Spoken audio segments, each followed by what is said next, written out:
In the pillars of the earth, the people of Kingsbridge built a great cathedral. In World Without End, their descendants coped with the most terrible plague that the human race has ever known, the Black Death. And in A Column of Fire, they lived through the political earthquake that shook Europe in the 16th century, which was Protestantism.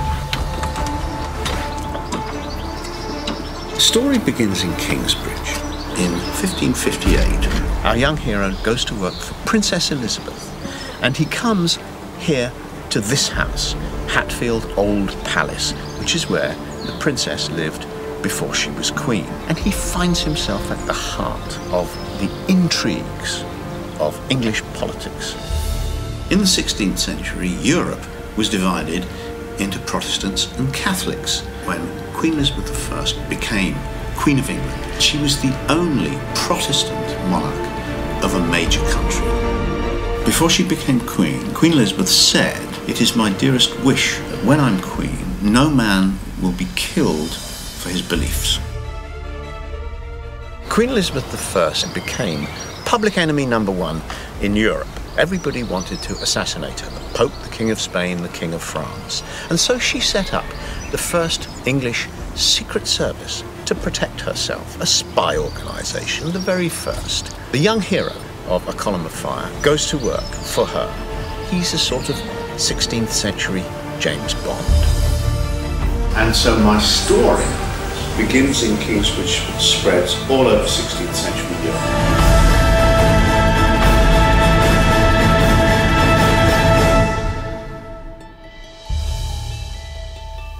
The important thing for me, and the reason I want to look at these places and walk around them, is that I've got to imagine these dramatic events happening. And when I come to imagine it, I need to know that I have an accurate picture in my head of what the place was like. And then I can imagine the people moving around and the drama and the dialogue and the atmosphere. If I don't know this stuff, I'm constantly stumbling over the fact that I don't know. Not knowing is an obstacle to my imagination. You know, by the time I make this trip, I've planned a scene in this city. And so my curiosity is already aroused. What would it have been like? I've got a scene on the waterfront in Seville. Well, what is the waterfront like? This is the kind of thing that you can't fudge. You have to have the exact details. You have to get them right to create that excitement.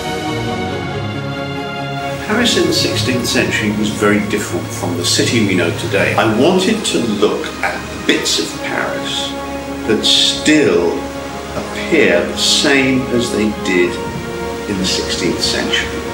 My friend Professor Donaldson is a historian.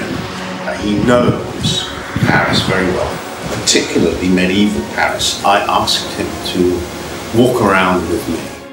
This is the Pont Notre Dame, the Notre Dame Bridge, and it was here in the 16th century, but in that era there would have been houses and shops on both sides of the road. This is the Rue de Neve, and lots of people lived here. 2, 3, 4 people in the same room. This is a map of Paris in about 1550. It's a wonderful piece of work because it's half a street plan and half a bird's eye view. This helps me to imagine my characters moving around these streets. This row of shops, or something very like it, was here in the 16th century, and I've imagined that my French hero, who's a woman called Sylvie, lives in this stretch. Her father has a bookshop and printing works, and they sell, as well as normal books, they sell illegal books, which are things like Protestant literature, such as the Bible in French. And of course the perfect place to do it is in the shadow of Notre Dame Cathedral.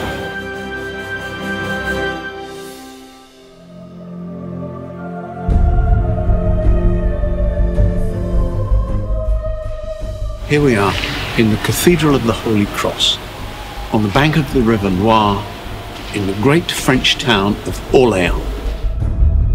I've just learned The original cathedral was demolished by the Protestants in 1568. They blew up the 4 pillars supporting the bell tower, and when the tower collapsed, it destroyed pretty much the whole building. Such a dramatic episode, I think I'd better put it in the book. In the 16th century, the richest city in Europe was Antwerp.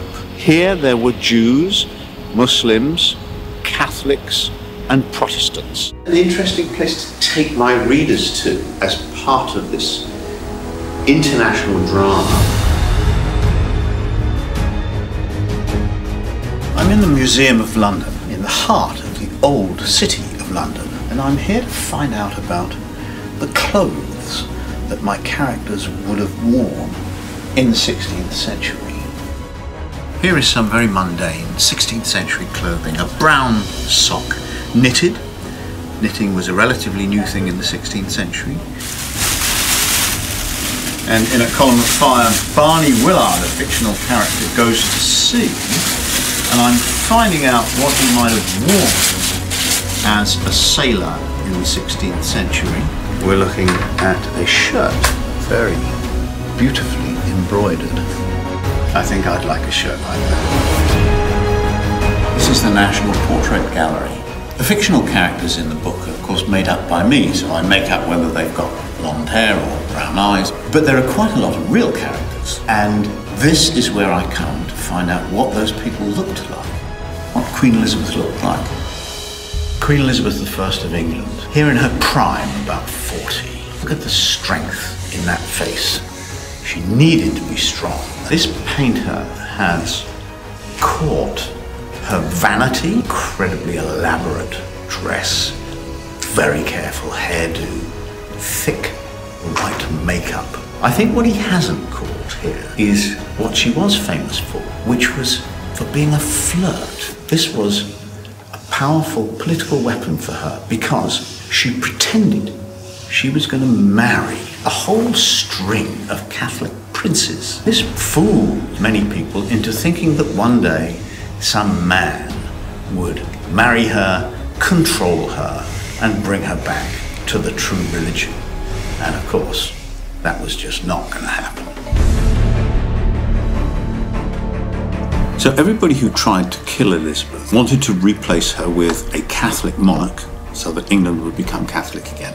The person they all had in mind was Mary, Queen of Scots. She was a good Catholic. She had a claim to the English throne. In fact, according to the Pope, she was the rightful Queen of England. And these two women, who actually never met, were enemies. Mary, Queen of Scots, escaped from a prison in Scotland. And when you do a scene like that, an escape from a prison, the physical details are absolutely paramount. That's where the suspense comes from. How high is the wall? Is the gate locked? Who's watching? Who might be watching? So I felt I really needed to go and look at this prison on an island in the middle of a lake in Scotland. And the first thing that happened was I realised how important the weather was, because I got into this little boat to go from the mainland to the island, and it was pouring and windy and the water was quite rough. And so I immediately realised that the weather could be a crucial element of this story. So it's one chapter in the book, and it's rather delightfully tragic. This very sparky young woman escapes from one prison and sadly 2 weeks later ends up in another prison.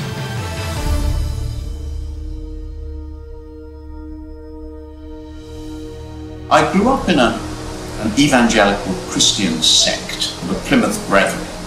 All my relatives belonged to the same church. So all 4 grandparents, I had lots of aunts and uncles and cousins.